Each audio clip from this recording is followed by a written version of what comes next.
ఓం శాంతి. ఈరోజు మురళి 11/11/2025. మధురమైన పిల్లలారా, మీరు హృదయపూర్వకంగా బాబా బాబా అని అంటూ ఉన్నట్లయితే సంతోషంతో ఒళ్ళు పులకరించిపోతుంది. అంటే గగుర్పాటు వచ్చేస్తుంది. హృదయపూర్వకంగా ప్యారే బాబా, మీఠా బాబా, శుక్రియా బాబా, మేరా బాబా అని బాబా బాబా బాబా అంటూ ఉంటే బాబా అంటారు, ఒళ్ళు పులకరించిపోతుంది, గగుర్పాటు వచ్చేస్తుంది, రోమాలు నిక్కపొడుచుకుంటాయి. ఆ విధమైనటువంటి పులకరింపు రావాలి. అంత ప్రేమ బాబా వాళ్ళపైన ఉండాలి.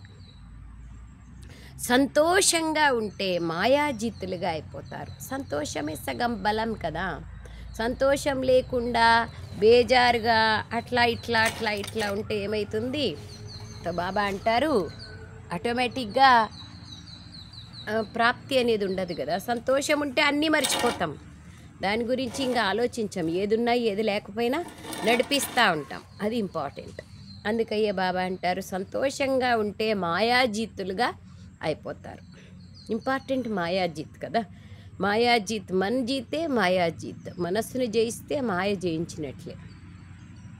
ప్రశ్న: పిల్లలకు ఏ ఒక్క విషయంలో శ్రమ అనిపించినా కానీ సంతోషము మరియు స్మృతికి అదే ఆధారం. సంతోషంగా ఉండాలంటేనూ అదే ఆధారం, స్మృతి యోగం బాగుండాలంటేనూ అదే ఆధారం.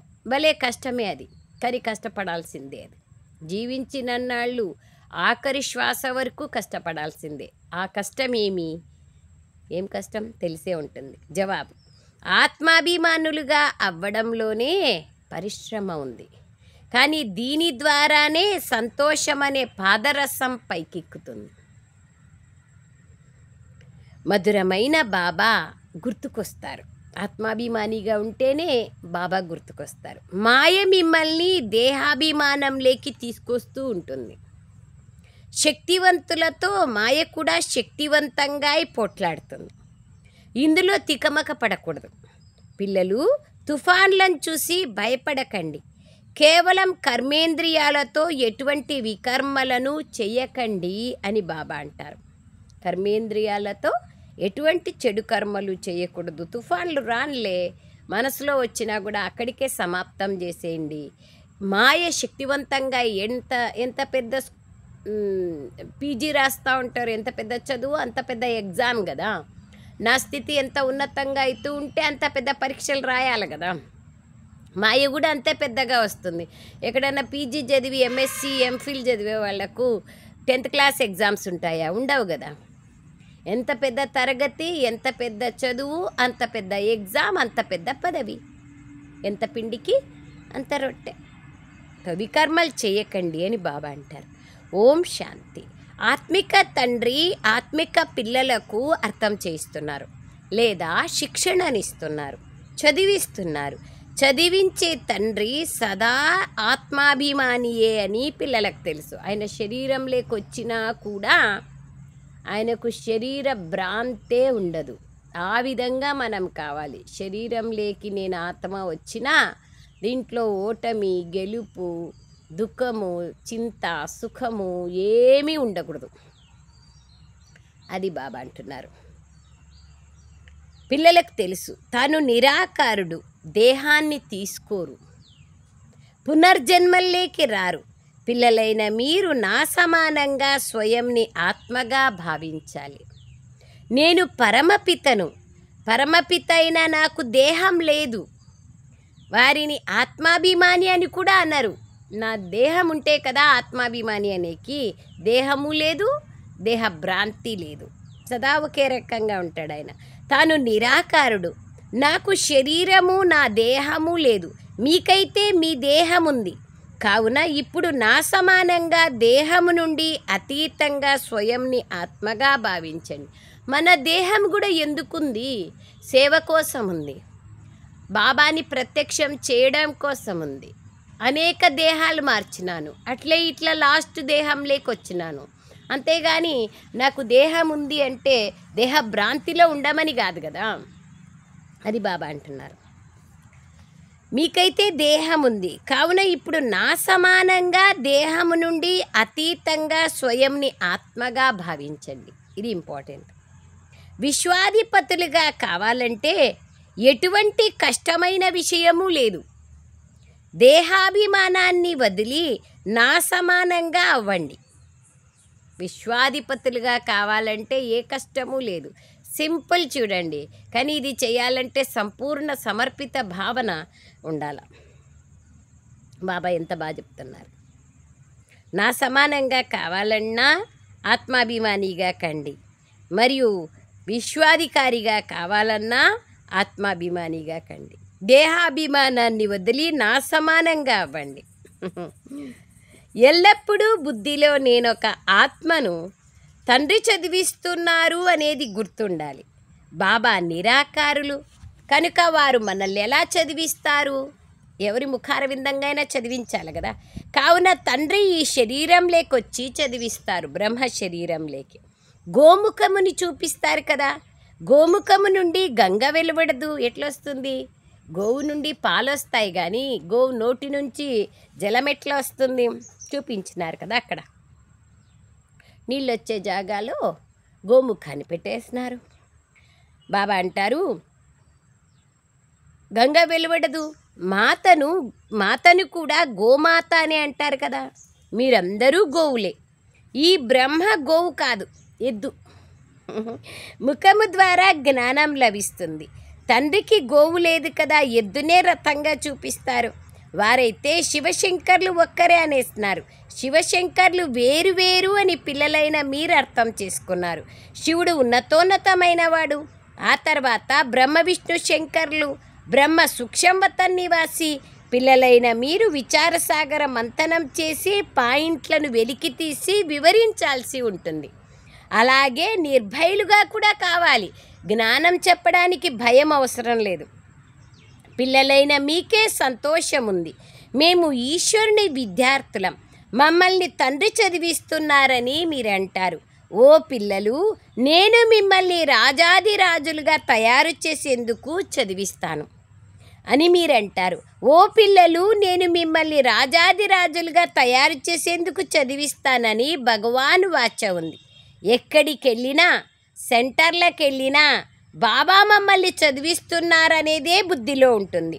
మనం సెంటర్లలో ఉంటాం. బాబా మురళి వినిపిస్తున్నారు. బాబా బాబా అని అంటూ ఉండండి. ఇది కూడా మీ యాత్రయే అవుతుంది. యోగమన్న పదము శోభించదు.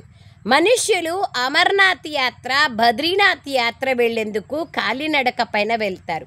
ఇప్పుడు పిల్లలైన మీరు మీ ఇంటికి వెళ్ళాలి. ఇప్పుడు ఈ అనంతమైన నాటకం పూర్తి అవుతుందని మీకు తెలుసు. మనల్ని అర్హులుగా తయారు చేసి తీసుకెళ్లేందుకు బాబా వచ్చారు. మేము పతితులము అని మీరు స్వయం అంటారు. పతితులు ముక్తిని పొందరు. ఓ ఆత్మల్లారా, మీరు పతితులుగా అయ్యారని బాబా అంటున్నారు. వారు శరీరాన్ని అతీతంగా భావించి స్నానం చేసేందుకు గంగలేకి వెళ్తారు. వారు ఆత్మను నిర్లేపిగా భావిస్తారు. ప్రపంచంలో వాళ్ళు ఆత్మని తెలుసుకున్నా కూడా ఆత్మనే పరమాత్మ అంటారు, లేదా ఆత్మ నిర్లేప అంటారు. ఆత్మనే పరమాత్మ అనేది తప్పే. మరి పరమాత్మని జ్ఞాపకం చేసుకునేది ఎలా? ఆయన నుంచి శక్తి ఎలా లభిస్తుంది? నాలోనే పరమాత్మ ఉంటే మరి ఇలాంటి తప్పుడు పనులు, భ్రష్టాచార పాపాచారాలు ఎలా చేస్తాను? ఆత్మ నిర్లేపంటే మరి ఈ పుణ్యాత్ములు, పాపాత్ములు, ధనవంతులు, పేదవాళ్ళు, విద్యావంతులు, ఇవన్నీ వేరియేషన్ ఎందుకు వచ్చింది? తేడాలు ఇవన్నీ ఆలోచన చేసుకోవాల్సిన విషయం. కర్మ ఫిలాసఫీ ఇంకా అవసరమే లేదు కదా. ఇంకా అసలు ఏదీ ఉండదు. ఒకవేళ అట్లా మనం అనుకుంటే ఆత్మ నిర్లేపి అని, ఆత్మకేమి అంటదు అంటే ఇంకా మంచి పనులు చేయాల్సిన అవసరం ఏముంది అంటారు. అంతే కదా. బాబా అందుకే అంటున్నారు ఆత్మ నిర్లేపి అంటారు. ఏమీ తెలియదు ప్రపంచంలో వాళ్లకు. ముఖ్యమైన విషయం ఆత్మ విషయం. ఆత్మ ఏమిటి అని యథార్థంగా మనల్ని మనం అర్థం చేసుకోవాలి. నేను ఒక చిన్న నక్షత్రమైనాను, శక్తి అయినాను, చైతన్యమైనాను. నేను అనేక శరీరాలని మార్చినాను. ఇప్పుడు లాస్ట్ శరీరంలో ఉన్నాను. ఇంకా ఇప్పుడు ఈ శరీరాన్ని వదిలేసి బాబా జతలో ఇంటికి వెళ్ళాలి. బాబా సమానమైనప్పుడే వెళ్తాం. దీన్ని బాగా స్పష్టంగా అర్థం చేసుకోవాలి. తండ్రి అర్థం చేయిస్తున్నారు. పాపాత్మ పుణ్యాత్మ అని కూడా అంటారు. ఈ పదాలను బాగా స్మృతి చేయండి, అర్థం చేసుకోవాలి మరియు అర్థం చేయించాలి. మీరే భాషణం మొదలైనవి చేయాలి. తండ్రి అయితే ఊరూర్లేకి వీధి వీధిలేకి వెళ్ళరు కదా. మీరు ఇంటింటిలోనూ ఈ చిత్రాలు పెట్టండి. 84 జన్మల చక్రం ఎలా తిరుగుతుందో చెప్పండి. మెట్ల చిత్రంలో చాలా స్పష్టంగా ఉంది. సత్వప్రధానులుగా అవ్వండి అని ఇప్పుడు బాబా చెప్తున్నారు. మనం ఇప్పుడు వాపసు ఇంటికి వెళ్ళాలి. పవిత్రంగా అవ్వకుండా ఇంటికి వెళ్ళాం. ఇదే చింత ఉండాలి. ఏ చింత ఉండాలి? పవిత్రంగా కావాలనే చింతనే ఉండాలి. బాబా మాకు చాలా తుఫాన్లు వస్తున్నాయి, మనసులో చాలా చెడు ఆలోచనలు వస్తున్నాయి, ఇంతకుముందు అవి వచ్చేవి కాదు అని చాలామంది పిల్లలు అంటారు. మీరు ఈ ఆలోచనలు చేయకండి, అవసరం లేదు. రాలేదు అంటే నో ప్రాబ్లం, వస్తానా అంటే దూరం చేసుకుందాం, అంతేగాని దాని గురించి చింత చేయాల్సిన ఆవశ్యకత లేదు. దానికై ప్లాన్ చేసుకోవాలి. బాగా మురళి చదవాలి, బాగా మురళి రాయాలి, బాగా బాబాని స్మృతి చెయ్యాలి, అనుభవాలు వినాలి. అప్పుడు ఆటోమేటిక్గా పోతాయి. ఏం చేస్తాయి? మంచి నీళ్ళు వస్తున్నాయి బకెట్ లేకంటే చెడ్డ నీళ్ళు, కలర్ నీళ్ళు వెళ్ళిపోతాయి కదా. ఆలోచన చేయనక్కర్లేదు. మంచి ఆలోచనలు మన మనసులో పెట్టుకుంటే చెడు ఆలోచనలు ఆటోమేటిక్గా సమాప్తమవుతాయి. మీరు ఈ ఆలోచనలు చెయ్యకండి. ఇంతకుముందు మీరు యుద్ధ మైదానంలో ఉండేవారు కాదు. ఇప్పుడు మీరు తండ్రి స్మృతిలో ఉంటూ మాయపై విజయాన్ని పొందాలి. ఇది గడియ గడియ స్మృతి చేస్తూ ఉండండి. గుర్తుగా ముడేసుకోండి. అన్నయ్యలకైతే జోబులు ఉంటాయి కాబట్టి పాకెట్లో లక్ష్మీనారాయణ చిత్రం పెట్టుకోండి అంటారు. అక్కయ్యలకి జోబులు ఉండవు కదా, అందుకని బాబా అంటారు కొంగు ముడేసుకోండి. మాతలు ఏదైనా గుర్తుండేందుకు కొంగు ముడి వేసుకుంటారు కదా. పురుషులైతే నోటు పుస్తకంలో రాసుకుంటారు. మీకోసమైతే ఈ బ్యాడ్జ్ చాలా బాగుంది, మంచి గుర్తు. మనం యువరాజులుగా అవుతాం. ఇది నిరుపేదల నుండి యువరాజులుగా అయ్యేందుకు ఈశ్వరీయ విశ్వవిద్యాలయం. మీరు యువరాజులుగా ఉండేవారు కదా. శ్రీకృష్ణుడు ప్రపంచానికి యువరాజుగా ఉండేవారు. ఇంగ్లాండ్ యువరాజును ప్రిన్స్ ఆఫ్ వెల్స్ అని అంటారు. అది హద్దు యొక్క విషయాలు. రాధాకృష్ణులు ఎంతో ప్రసిద్ధమైన వారు స్వర్గం యొక్క ప్రిన్సెస్ కావున వారిని అందరూ ప్రేమిస్తారు. కృష్ణునైతే ఎంతో ప్రేమిస్తారు. నిజానికి ఇద్దరినీ ప్రేమించాలి కదా. కృష్ణుడిని ఎంత ప్రేమిస్తారో రాధని కూడా అంతే ప్రేమించాలి కదా, కానీ అంత ప్రేమించారు. మొదట రాధనే ప్రేమించాల్సి ఉంటుంది, కానీ కొడుకు పైన ఎక్కువ ప్రేమ ఉంటుంది. ఎందుకంటే తను వారసుడవుతాడు. అక్కడ ఏమీ తారతమ్యాలు ఉండవు. భార్యకు కూడా భర్త పైన ప్రేమ ఉంటుంది. పతినే ఇతడు, నీ గురువు ఈశ్వరుడు అంటారు. కానీ భార్యను అలా అన్నారు. సత్యుగంలో మాతల మహిమ ఉంటుంది. మొదట లక్ష్మి, తర్వాత నారాయణుడు. అంబ పైన ఎంత గౌరవాన్ని ఉంచుతారు. తాను బ్రహ్మ కూతురు. బ్రహ్మకంత పూజ లేదు, కానీ మమ్మాకి చాలా పూజ. జగతంబకు బ్రహ్మ ఆలయం అజ్మీర్లో మాత్రమే ఉంది. అక్కడ మేళలు మొదలైనవి జరుగుతాయి ఒక జాగాలో.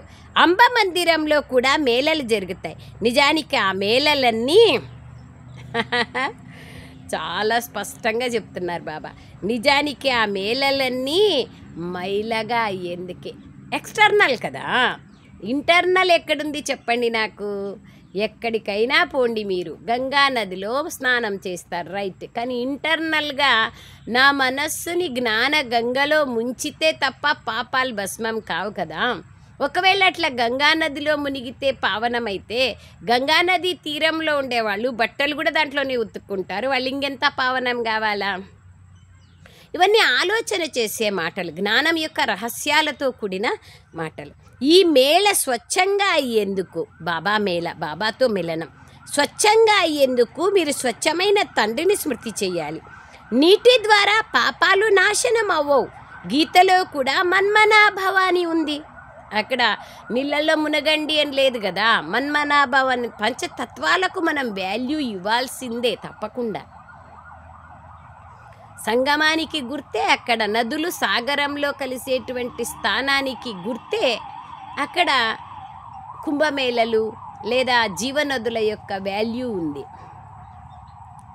మనం ఇక్కడ అనేక ఆత్మలు నదులైతే పరమాత్ముడు సాగరమైతే మనము బాబాతో కలిసే స్థానం మధువనం. సో దానికి సంగమానికి గుర్తు. ఈ మేళ స్వచ్ఛంగా అయ్యేందుకు మీరు స్వచ్ఛమైన తండ్రిని స్మృతి చేయాలి. నీటి ద్వారా పాపాలు నాశనం అవ్వవు అంటే డైరెక్ట్గా చెప్పకూడదు అందరికీ, మీరే ఆలోచించండి అనాల. పాము చావాలా, కట్టె విరగకూడదు. గీతలో కూడా మన్మనాభవ అని భగవాను వాక్యం ఉంది. ఆది మరియు అంతిమంలో ఈ పదాలు ఉన్నాయి. మేమే మొట్టమొదట భక్తి ప్రారంభించామని పిల్లలైనా మీకు తెలుసు. సతోప్రధాన భక్తి మళ్ళీ సతోరజో తమోగా అవుతుంది. ఇప్పుడైతే చూడండి, మళ్ళీ రాళ్ళు మొదలైన వాటన్నింటికీ భక్తి చేస్తారు. ఇవన్నీ అంధశ్రద్ధలు. ఈ సమయంలో మీరు సంగమ యుగంలో కూర్చున్నారు. ఇది తలకిందుల వృక్షం కదా, పైన బీజం ఉంది. ఈ మనుష్య సృష్టికి బీజమును రచయితను నేనే అని బాబా అంటున్నారు. ఇప్పుడు కొత్త ప్రపంచ స్థాపనం చేస్తున్నారు. అంటు కట్టబడుతోంది కదా. వృక్షము పాత ఆకులు రాలిపోతాయి, కొత్త కొత్త ఆకులు వెలువడతాయి. ఇప్పుడు తండ్రి దేవీ దేవతా ధర్మ స్థాపనం చేస్తున్నారు. బాబా అంటున్నారు, దేవీ దేవతా ధర్మస్థులైన ఆత్మలు ఎన్నో ధర్మంలోకి కలిసిపోయినారు. స్వయంని హిందువులుగా పిలుచుకుంటారు. నిజానికి ఆది సనాతన దేవీ దేవతా ధర్మం వారే హిందువులు. దేవీ దేవతలు ఉన్నప్పుడు ఈ హిందుస్థాన్ పేరు భారతదేశంగా ఉండేది. అందుకే ఇప్పుడు కూడా హిందుస్థాన్ కాదు భారత్ అనేది, ఇండియా కాదు భారతం అని పెట్టినారు కదా. సాంప్రదాయం అదే. దేవీ దేవతలు ఉన్నప్పుడు హిందుస్థాన్ అనే పేరు లేదు, భారతం అని ఉండేది. ఇంకే దేశం పేరు ఇలా మారదు, కేవలం దీని పేరుని మార్చేసినారు, హిందుస్థాన్ అని అనేస్తారు. ఇలా బౌద్ధులు ఎప్పుడు మాది జపాన్ ధర్మం, చైనా ధర్మం అనరు, బౌద్ధ ధర్మం అంటారు. వారు తమ ధర్మమును బౌద్ధ ధర్మం అనే అంటారు. మీలో ఎవ్వరూ స్వయంని ఆది సనాతన దేవీ దేవతా ధర్మం వారిగా భావించరు. ఎందుకంటే గుణాలే లేవు కదా, ఎలా భావిస్తారు? ఎవరైనా ఆ ధర్మం ఎప్పుడు స్థాపించబడింది, దాన్ని ఎవరు స్థాపించారు అని అడగండి, ఏమీ చెప్పలేరు. కల్పం ఆయుష్నే పెద్దగా చేసేసినారు. దీనినే అజ్ఞాన అంధకారము అంటారు. బాబా వచ్చి జ్ఞాన సాగరుడు వచ్చి యథార్థ జ్ఞానాన్ని అర్థం చేయిస్తారు. ఒకటేమో తమ ధర్మం గురించి తెలీదు, ఇంకొకటేమో లక్ష్మీనారాయణల రాజ్యంను చాలా దూరం తీసుకెళ్లారు, లక్షల సంవత్సరాలు చేసేసినారు. కావున దీన్ని ఘోర అంధకారం అంటారు. అంతే కదా. ఇప్పుడు ఒక ట్రైన్కి మనం వెళ్తున్నాము, అది 4 గంటలకి, మనం 1 గంట అప్పుడు ఇంకా 3 గంటలు ఉందిలే అనుకుంటాము. అది రాత్రి 8కి వస్తుందంటే ఏమోలే 4 గంటలు అనుకుంటాము. అసలు ఇండెఫినెట్ లేటు ఎప్పుడు వస్తుందో ఎప్పుడు రాదో అని చెప్పేసినాం అనుకో, అప్పుడు ఏం చేస్తాం? ఆ ప్రయాణాన్ని మనం రద్దు చేసుకొని వేరే రూట్ ఆలోచన చేసుకుంటాం కదా. అలాగే మనుషులకు లక్షల సంవత్సరాలు చేసేసినప్పుడు ఏం చేస్తారు? ఇంకా దాని గురించి ఆలోచించరు, దాన్ని స్మరించరు, ఆ విధమైన గుణగణాలు స్వయంలోకి తీసుకురారు. అసలు అర్థం కాదు. 84 లక్షల జీవరాశులు అంటే ఎప్పుడు గుర్తు చేసుకోవాలా, ఎప్పుడు చెప్పాలా బాబా? ఇవన్నీ ఆలోచించే మాటలు కదా. దీన్నే బాబా అంటారు అజ్ఞాన అంధకారం. జ్ఞానము మరియు అజ్ఞానానికి ఎంత తేడా ఉంది?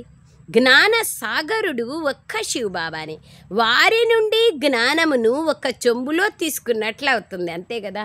మన బుద్ధి రూపీ పాత్ర చెంబు అయితే చెంబు తీసుకుంటాం, గ్లాస్ అయితే గ్లాస్ తీసుకుంటాం, చెరువు అయితే చెరువు తీసుకుంటాం, నది అయితే నది తీసుకుంటాం. కానీ బాబా అయితే సాగర్లు, ఎంత కావాలనో తీసుకోవచ్చు. శివబాబాను స్మృతి చేసినట్లయితే వికర్మలు వినాశం అవుతాయని కేవలం ఈ విషయాన్ని ఎవరికైనా చెప్పండి. ఇది దోసిలిలో తీర్థం పోసినట్లు అవుతుంది కదా. కొందరు స్నానం చేస్తారు, కొందరు కుండలో నింపుకొని తీసుకెళ్తారు, కొందరు చిన్న చిన్న చెంబుల్లో తీసుకెళ్తారు. రోజు ఒక్కొక్క బిందువుని కుండలో వేసుకొని దాన్ని జ్ఞాన జలంగా భావించి తాగుతారు. విదేశాలకు కూడా వైష్ణవులు గంగా జలాన్ని కుండలో నింపుకొని తీసుకెళ్తారు, ఇంకా తెప్పించుకుంటూ ఉంటారు. నిజానికి ఈ నీళ్ళన్నీ పర్వతాల నుండే వస్తాయి కదా, వర్షం నుండే వస్తాయి, పైనుండి కూడా నీళ్లు పడతాయి. ఈ రోజుల్లో ఇళ్ళని కూడా ఎంతెత్తుగా 100 అంతస్తుల వరకు తయారు చేస్తారు చూడండి. సత్యుగంలో ఇలా ఉండదు, అంతస్తులే ఉండవు. ఒకే ఒక దండిగా ఎకరాలు ఒక్కొక్కరికి ఉన్నప్పుడు ఇంకా అస్సలు అంతస్తులు కట్టాల్సిన అవసరం ఏముంది? లేదు. ఇక్కడైతే ఎకరాలున్నా కూడా ఫౌండేషన్కి ఖర్చు అవుతుందని అంతస్తులు కట్టాలి, అక్కడ కట్టే అవసరం లేదు. అట్లా బాబా ఎంత బాగా చెప్తున్నారు చూడండి. వీళ్ళేనంత భూమి లభిస్తుంది, ఇక్కడ ఉండేందుకు నేల కూడా లేదు. కావుననే ఇన్ని అంతస్తులను తయారు చేస్తారు. అక్కడ ధాన్యం కూడా లెక్కలేనంతగా పండుతుంది. అమెరికాలో ధాన్యం ఎక్కువైపోతే దాన్ని కాల్చేస్తారు. ఇది మృత్యులోకం, అది అమరలోకం. అర్ధకల్పం అక్కడ మీరు సుఖంగా ఉంటారు. మృత్యువు లోపలికి రాదు. దీనిపైన ఒక కథ కూడా ఉంది. ఇది బేహద్దు విషయం. అనంతమైన విషయాల నుండి హద్దు యొక్క కథలను తయారు చేశారు. గ్రంథం ఇంతకుముందు ఎంత చిన్నగా ఉండేది, ఇప్పుడు దాన్ని ఎంత పెద్దగా చేసేసినారు. మనుషుల యొక్క మనోభావాలను అందులో కలుపుతా పెద్దగా అయిపోయినాయి. శివబాబా ఎంత చిన్నగా ఉంటారు, వారి విగ్రహాన్ని ఎంత పెద్దగా చేసేస్తారు. బుద్ధుని చిత్రాలను, పాండవుల చిత్రాలను చాలా పెద్దగా పొడుగ్గా తయారు చేశారు. నిజానికి బాబా అంటున్నారు, అటువంటి వారు ఎవ్వరూ ఉండరు. పిల్లలైన మీరు ఈ లక్ష్యము ఉద్దేశం యొక్క చిత్రాన్ని ఇంటింటిలోనూ ఉంచాలి. లక్ష్మీనారాయణ చిత్రాన్ని మనం చదువుకొని ఇలా అవుతున్నాం, మరి ఎందుకు ఏడవాలి? ఎవరైతే ఏడుస్తారో వారు పోగొట్టుకుంటారు, దేహాభిమానం లేకొచ్చేస్తారు. పిల్లలైన మీరు ఆత్మాభిమానులుగా అవ్వాలి. ఇందులోనే శ్రమ ఉంటుంది. ఆత్మాభిమానులుగా అవ్వడం ద్వారానే సంతోషం యొక్క పాదరసం పైకెక్కుతుంది. మధురమైన బాబా గుర్తుకొస్తారు. బాబా నుండి మనం స్వర్గ వారసత్వాన్ని తీసుకుంటున్నాం. బాబా ఈ భాగ్యశాలి రథం లేకొచ్చి మనల్ని చదివిస్తున్నారు. రాత్రింబవళ్ళు బాబా బాబా బాబా అంటూ స్మృతి చెయ్యండి. మీరు అర్ధకల్పం యొక్క ప్రేయసీలు. భక్తులు భగవంతుణ్ణి స్మృతి చేస్తారు. భక్తులు అనేకులున్నారు. జ్ఞానంలో అందరూ ఒక్క తండ్రినే స్మృతి చేస్తారు. వారే అందరికీ తండ్రి. జ్ఞాన సాగరుడైన తండ్రి మనల్ని చదివిస్తున్నారు. పిల్లలైన మీకైతే ఒళ్ళు పులకరించిపోవాలి, గగుర్పాటు రావాలి. మాయ తుఫాన్లైతే వస్తాయి, అందరికన్నా ఎక్కువ తుఫాన్లు నాకే వస్తాయి బ్రహ్మబాబా అంటున్నారు. ఎందుకంటే నేను అందరికన్నా ముందున్నాను. నా వద్దకు వస్తాయి కాబట్టి పిల్లల వద్దకి ఇంకెన్ని వస్తూ ఉండొచ్చు అనుకుంటాను. వారు ఎంతగా తికమక పడుతూ ఉండొచ్చు అని అర్థం చేసుకుంటాను. అనేక రకాల తుఫాన్లు వస్తాయి. అజ్ఞాన కాలంలో కూడా ఎప్పుడూ రానటువంటివి కూడా వస్తాయి. మొట్టమొదట నాకు రావాలి, లేకపోతే నేను పిల్లలకి ఎలా అర్థం చేయిస్తాను? ఇతడు ముందున్నాడు, ఇతడు రుస్తుం పరాక్రమశాలి. మాయ కూడా అతనితో రుస్తుంగా పోట్లాడుతుంది. మల్ల యుద్ధంలో అందరూ ఒకేలా ఉండరు. ఫస్ట్, సెకండ్, థర్డ్ గ్రేడ్ ఉంటారు. బాబా వద్దకు అందరికన్నా ఎక్కువ తుఫాన్లు వస్తాయి బ్రహ్మబాబా వద్దకు. కావుననే బాబా ఈ తుఫాన్లను చూసి భయపడకండి అని చెప్తారు. కేవలం కర్మేంద్రియాలతో ఎటువంటి వికర్మలు చెయ్యకండి. జ్ఞానం లేకొచ్చాక ఇలా ఎందుకు జరుగుతున్నాయి? దీనికన్నా జ్ఞానం తీసుకోనప్పుడే బాగుండేది, సంకల్పాలే రావు అని అంటారు. అప్పుడు తెలిసేది కాదు, వస్తూ ఉండేటివి తెలిసేది కాదు. ఇవి చెడు, ఇవి మంచి అనేది తెలిసేది కాదు. ఇప్పుడు తెలిసింది కదా, అందుకై అట్లా. ఇప్పుడు రోగం గురించి తెలియనప్పుడు వరకు అది లోపల ఉందనేది తెలియదు మనకు. తెలిసిన తర్వాత దాని గురించి ఆలోచనలు పెరుగుతాయి కదా. అట్లా తెలిసే వరకు ఇప్పుడు కోపం చేసుకునేది ఏం పెద్ద తప్పేం కాదనుకుంటా ఉంటాం. దొంగతనం చేసేది, ఖూనీ చేసేది ఇవన్నీ తప్పు. కోపం చేసుకునేది ఏముంది? కోపం చేసుకోకుంటే పనులు ఎట్లా జరుగుతాయి? ఇప్పుడు బాబా చెప్పినారు కదా మనకు, కోపం చేసుకునేది కూడా చెడ్డ వికారము అని. ఆ విధంగా ఎన్నో విషయాలు బాబా తెలివిచ్చినాక మనకు తెలుస్తూ ఉంది. అందుకే బాబా అంటున్నారు, ఎటువంటి వికర్మలు చేయకండి. జ్ఞానం లేకొచ్చాక ఇలా ఎందుకు జరుగుతున్నాయి? అట్లేం లేదు. జ్ఞానంలో వచ్చినాక అని లేదు, రాకుంటేను అని లేదు. వచ్చేటివి ఎట్లయినా వస్తాయి. దీనికన్నా జ్ఞానం తీసుకున్నప్పుడే బాగుంది. ఎట్లుందంటే, ఇది డాక్టర్ దగ్గరికి పోయినందుకు నొప్పులు ఎక్కువైనాయని డాక్టర్ దగ్గరికే పోకుంటే ఏమవుతాయి? సంకల్పాలే రావని ఎందరో అంటారు. అరే, ఇది యుద్ధం కదా. భార్య ముందున్నా కూడా పవిత్ర దృష్టి ఉండాలి. భార్య అనేటువంటి స్మృతి ఉండకూడదు. అక్క చెల్లెళ్ళు అనేటువంటి భావన ఉండాలి. భార్య అనే స్మృతి ఉన్నా కూడా అపవిత్ర సంకల్పాలు ఉండకూడదు. ఇదే బ్రహ్మకుమారి విశ్వవిద్యాలయంలో నేర్పించేటువంటి పవిత్రత యొక్క పాఠం. శివబాబా పిల్లలైన మేము పరస్పరం సోదరులం. మళ్ళీ ప్రజాపిత బ్రహ్మ సంతానమైన కారణంగా సోదరి సోదరులు అవుతామని భావించాలి. మరి వికారాలు ఎక్కడి నుండి వస్తాయి? బ్రాహ్మణులు ఉన్నతమైన శిఖరం వంటి వారు, వారే మళ్ళీ దేవతలుగా అవుతారు. కావున మనం సోదరి సోదరులం, ఒక్క తండ్రి పిల్లలమైన కుమారి కుమారులం. ఇరువురు కుమారి కుమారులుగా ఉండకపోతే యుద్ధం జరుగుతుంది, అబలల పైన అత్యాచారాలు జరుగుతాయి. నా భార్య పూతన వంటిది అని పురుషులు రాస్తారు. ఇది శ్రమతో కూడిన పని. యవ్వనంలో ఉన్న వారికైతే ఇంకా ఎంతో శ్రమ ఉంటుంది. మరియు ఎవరైతే గాంధర్వ వివాహం చేసుకొని కలిసి ఉంటారో వారిది అద్భుతం. అవసరమైతే చేసుకోవాలి. కొంతమంది అనవసరంగా చేసుకుంటారు. మాకు వాళ్ళు వివాహం చేయించినారు, వీళ్ళు వివాహం చేయించినారు, మేము గాంధర్వ వివాహం చేసుకున్నాము, మాకు దీదీలే చేయించినారు అని కొందరు చెప్పుకుంటూ అంటారు. అది తప్పు. అవసరం ఉంటే చేసుకోవాలి. అక్కయ్యలకి చాలా బంధనం ఉంది. పాపం వాళ్ళు ఇంకా ప్రాణం ఆత్మహత్య చేసుకునేదే శరణం అన్నట్లు ఉంటారు. అలాంటి వాళ్ళకి అవసరం. ఇప్పుడు అసలు అది కూడా అవసరం లేదు. యవ్వనంలో ఉన్న వారికైతే ఇంకా ఎంతో శ్రమ ఉంటుంది అంటున్నారు బాబా. ఇప్పుడు యవ్వనం అనేది ఏముంది? శరీరానికి కదా. ఆత్మకి యవ్వనము వృద్ధాప్యము లేదు కదా. ఈ ప్రపంచమే వానప్రస్థంలో ఉంది. ఎప్పుడైతే ఇటువంటి స్థితిని ధారణ చేస్తారో, జ్ఞానంలో చురుకుగా ముందుకెళ్తారో అప్పుడు అలా కాగలుగుతారు. అచ్చా, मीठे मीठे सिखिलदे बच्चों प्रति मात पिता बाप दादा का याद प्यार और गुड मॉर्निंग। रूहानी बाप की रूहानी बच्चों को नमस्ते। हम रूहानी बच्चों की रूहानी मात पिता बाप दादा को याद प्यार गुड मॉर्निंग और नमस्ते नमस्ते नमस्ते बाबा, नमस्ते, थैंक यू बाबा। బాబాకు యాద్ ప్యార్ చెప్పడం తప్పకుండా. ఎవరు ఎక్కడ మొబైల్లో విన్నా దయచేసి యాద్ ప్యార్ మాత్రం అన్నీ పక్కన పెట్టి నమస్కారం చేస్తూ బాబాకి యాద్ ప్యార్ చెప్తాం. ఓం శాంతి. సారాంశం మీ అందరికీ ఒక ముఖ్య గమనిక. మనము టెలిగ్రామ్లో 4-5 సంవత్సరాల నుంచి ఆన్లైన్ క్లాస్ చేస్తున్నాము. 6 నుంచి 7 వరకు ఆన్లైన్ క్లాస్ అవ్యక్త మురళీలు మాత్రమే ఉంటాయి. కాబట్టి ఆసక్తి ఉన్నవారు నా ఫోన్ నంబర్కి మెసేజ్ పెడితే మిమ్మల్ని టెలిగ్రామ్ అనే యాప్ ఒకటి ఉంది, దాన్ని మీరు డౌన్లోడ్ చేసుకొని నాకు మెసేజ్ పెడితే నేను జాయిన్ చేస్తే మాత్రమే మీరు 6 నుంచి 7 వరకు అవ్యక్త మురళి వినొచ్చు. సో భిన్న అక్కయ్యలందరూ చేస్తూ ఉంటారు. సో కాబట్టి మీరు అవ్యక్త మురళి వినదలుచుకున్న వాళ్ళు, ఆసక్తి కలిగిన వాళ్ళు నా ఫోన్ నంబర్లో వాట్సాప్ పెడితే మేము కూడా టెలిగ్రామ్లో జాయిన్ కావాలనుకున్నాము, మురళి వినాలనుకుంటున్నాము, అవ్యక్త మురళి అని పెడితే అప్పుడు నేను మీ నంబర్ని జాయిన్ చేస్తాను. అప్పుడు మీరు వినొచ్చు. ఉదయం 6 నుంచి 7 వరకు ఉంటుంది. ఒకవేళ అట్లా మీకు వీలు కాలేదు అంటే ఆ మురళిని రికార్డ్ చేయడం జరుగుతుంది, వాట్సాప్ గ్రూప్లో పెట్టడం జరుగుతుంది. మీరు దాని ద్వారా అయినా రోజు అవ్యక్త మురళిని వినొచ్చు. సారం: మాయ తెచ్చే తుఫాన్లను చూసి భయపడకూడదు, తికమక పడకూడదు. కేవలం కర్మేంద్రియాలతో ఎటువంటి వికర్మలను చేయకూడదు. ఈ ధ్యాస ఉంచుకోవాలి. జ్ఞానసాగరుడైన తండ్రి మమ్మల్ని చదివిస్తున్నారన్న సంతోషంలోనే ఉండాలి. సతోప్రధానులుగా అయ్యేందుకు, ఆత్మాభిమానులుగా అయ్యేందుకు కష్టపడాలి. జ్ఞానాన్ని విచారసాగర మంథనం చేయాలి. స్మృతి యాత్రలో ఉండాలి. కష్టే ఫలి.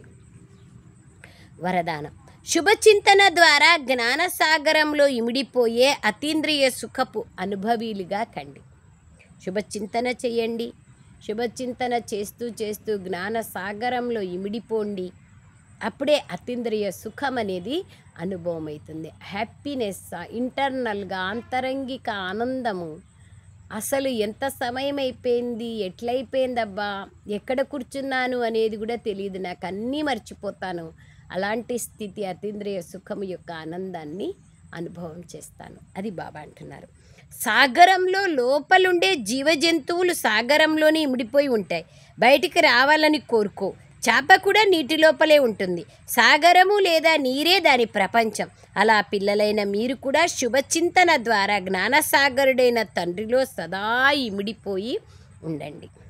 ఎప్పటి వరకైతే సాగరంలో ఇమిడిపోయి ఉండే అనుభవం చెయ్యరో అప్పటి వరకు అతీంద్రియ సుఖపు యొక్క ఊయలలో ఊగే సదా హర్షితంగా ఉండే అనుభవాన్ని చెయ్యలేరు. దీనికోసం స్వయంని ఏకాంతవాసిగా తయారు చేసుకోండి. అనగా సర్వ ఆకర్షణల వైబ్రేషన్ల నుండి అంతర్ముఖులుగా కండి. సర్వ ఆకర్షణల వైబ్రేషన్ల నుండి అంతర్ముఖులుగా కండి. స్లోగన్: మీ ముఖంను నడుస్తూ తిరుగుతూ ఉన్న మ్యూజియంగా తయారు చేసుకోవాలి. అందులో ఒక్క బాబా బిందువు కనిపించాలి. మ్యూజియం ఒకే జాగాలో ఉంటుంది కదా, కానీ మనం కదిలే మ్యూజియంలు. మన ద్వారా బిందువైన బాబా గుర్తుకు రావాలి. అవ్యక్త ప్రేరణ. అశరీరీ స్థితి లేదా విదేహీ స్థితి యొక్క అభ్యాసాన్ని పెంచుకోండి. స్వయంను శరీర బంధనము నుండి అతీతులుగా చేసుకునేందుకు అవతారమూర్తిగా భావించండి. నేను అవతరించిన అవతారమును అన్న ఈ స్మృతిలో ఉండి శరీర ఆధారాన్ని తీసుకొని కర్మ చేయండి.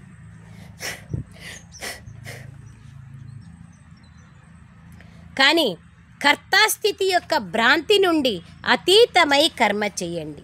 నేను చేశాను, నేను చేస్తాను ఈ సంకల్పమును కూడా సమర్పితం చేసినట్లయితే కర్మబంధనంలో బంధింపబడరు. దేహంలో ఉంటూ కూడా విదేహీ స్థితిని అనుభవం చేసుకోగలరు. దేహంలో ఉంటూ కూడా విదేహీ స్థితిని అనుభవం చేసుకోగలరు. ప్రతిరోజుది ఏ రోజు దా రోజు అశరీరీ స్థితి యొక్క అభ్యాసాన్ని